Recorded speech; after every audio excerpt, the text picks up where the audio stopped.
So ఇది ఇట్లా ఉంటే ఒకసారి మనము ఇలా సండే కదా, సండే కాబట్టి మంత్రి ఎట్లా ఉన్నాడో చూద్దాం ఒకసారి. మరి మంత్రి మొన్న వేస్తే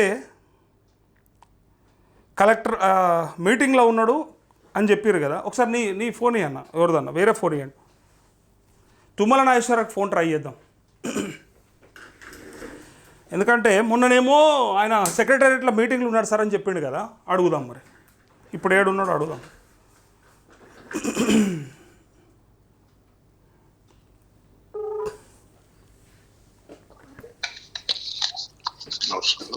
సార్ నమస్తే సార్.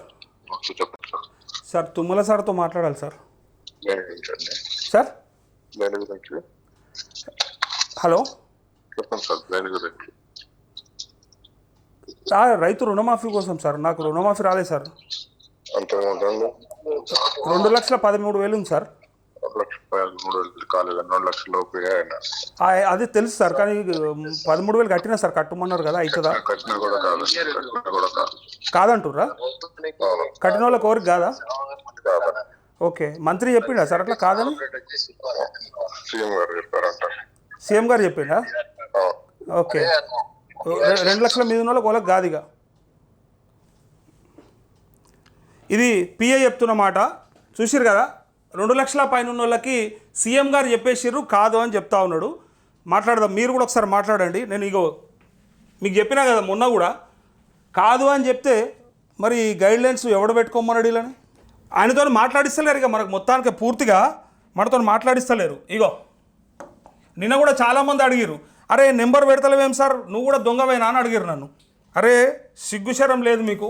ఒక్కసారి నా పాత వీడియోలు చూసుకోరు, నేను ఏం అడుగుతున్నా ఏం మాట్లాడుతున్నా. ఇగో ఇది నెంబరు 9100443456. 2 లక్షల కంటే పైన ఉన్న వాళ్ళకి కాదు అని ముఖ్యమంత్రి చెప్పేసిండు. కాబట్టి కాదు అని చెప్పి మంత్రి పిఏ చెప్తుండు, కానీ మంత్రి మాట్లాడతలేడు మనతోని. సరే మాట్లాడకపోతే మనం రోజు చేద్దాం, పక్కా చేద్దాం. ఎందుకు కాదు మరి గైడ్లైన్స్లు ఎందుకు పెట్టుకున్నారు అంటే కడి చేస్తున్నాడు అంటే భయం అవుతుంది వాళ్ళకి. మనకు సమాధానం చెప్పడానికి భయపడుతూ ఉన్నారు. సో ఇది నెంబర్ మంత్రిది. ఎవరు ఏ స్థాయిలో మాట్లాడతారో ఆ స్థాయిలో మాట్లాడరు. ఇక హలో అన్న, నమస్తే, గుడ్ మార్నింగ్. ఫైన్ ఫైన్ అన్న, నమస్తే. మాది రైకల్ మండల్, జైత్యాల డిస్టిక్ అన్న. జైత్యాల అన్న, చెప్పండి. ఇంతకుముందు కాల్ చేసిండు మనకు ఒక 3-4 నెలల కింద. ఓకే అన్న, ఏదన్నా ఈ మళ్ళీ ఈ 2 లక్షలు ఏమి ఇస్తలేరు కదా. ఇప్పుడు ఇగో ఫోన్ చేసింటే ఆ మంత్రికి చూస్తేవా, చేస్తే అలా పిఏ ఎత్తిండుగా. లైవ్ చూసిన లైవ్ ఇవ్వరాగా చూసే కాల్ చేస్తున్నాను. ఏమంటాడు? కాదు సీఎం చెప్పేసిండు కాదు అంటాడు. ఎక్కడని చెప్పిండా సీఎం మనకు కాదు అని?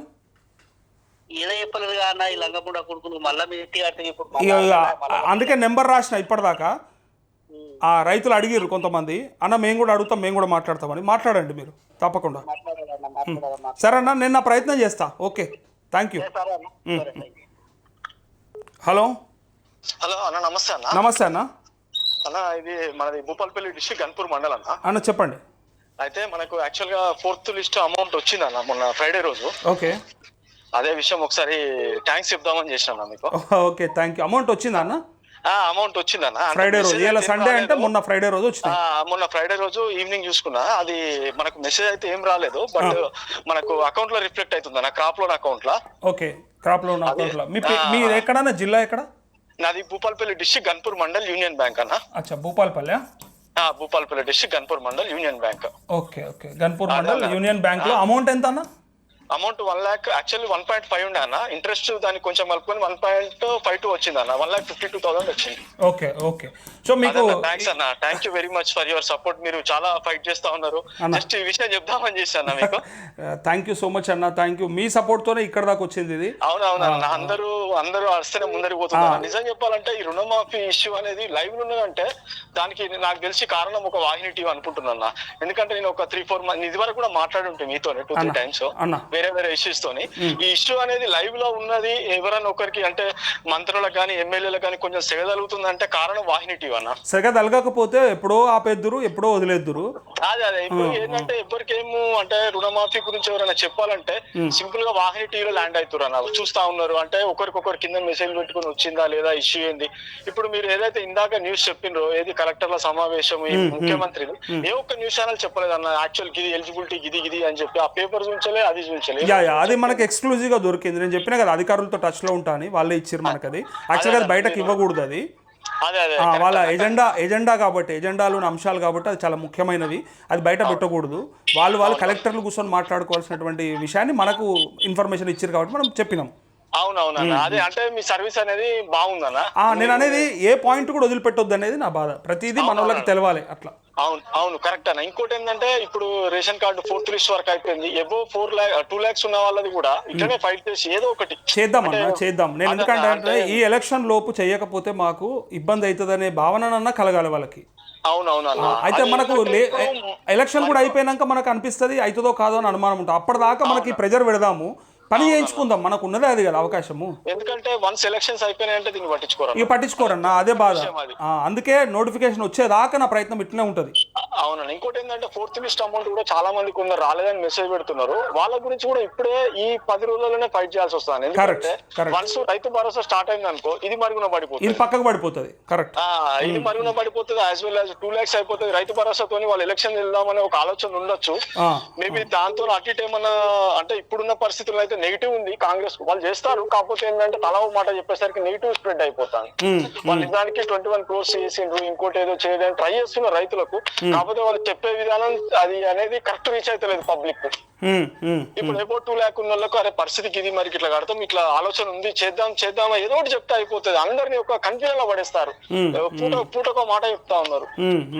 ఏం కాదు, ఇక వాళ్ళు చెయ్యము గింతే అంటేనే మనకు మంచిది. ఎందుకు తెలుసా, మనం ఇంకా అడగడానికి ఎక్కువ ఉంటుంది అవకాశం. చేస్తాం అంటేనే వేరే అయిపోతుంది. ఇప్పుడు చూడు అలా పిఏ మన ఆయనే మంత్రి అనుకుంటుండేమో, చెప్పండి దేని గురించి అంటుండే, విషయం చెప్తే తప్ప మంత్రికి ఇస్తలేరు ఫోన్ వాళ్ళు. అవునవును, ఆయన మొన్న చూసామన్నా మీరు కాల్ చేసి ఇప్పుడు చేస్తే నేను మీ కాల్ ట్రై చేస్తున్నాను. అదే ఇప్పుడు చేస్తే మాట్లాడిండు 2 lakhs అబో ముఖ్యమంత్రి చెప్పేసినట్టు ఇక కాదట అని చెప్పిండట. మరి ఎందుకు కట్టమన్నారు? అయితే నేను మంత్రి దొరికితే అడగచ్చు. అది ఇప్పుడు పిఎన్ పట్టుకొని నడిమిట్లోని పట్టుకొని ఏమా ఎందుకు గాలి అని అడగరాదు. మంత్రి అనుకో, నువ్వు ఎందుకు చెప్పినావు మరని అడుగుతుంటే, లేదా పీకనికి చెప్పినావా అని అడుగుతుంటే. ఇంకొకటి అట్లాంటప్పుడు గైడ్ లైన్స్లో ఎందుకు ఉన్నదని అంటుంటే. అవునవును కరెక్ట్, వాళ్ళు ఆన్ పేపర్ ఇచ్చారన్న, జీవోలో ఇచ్చినప్పుడు అడగన్నా లేదా మనం?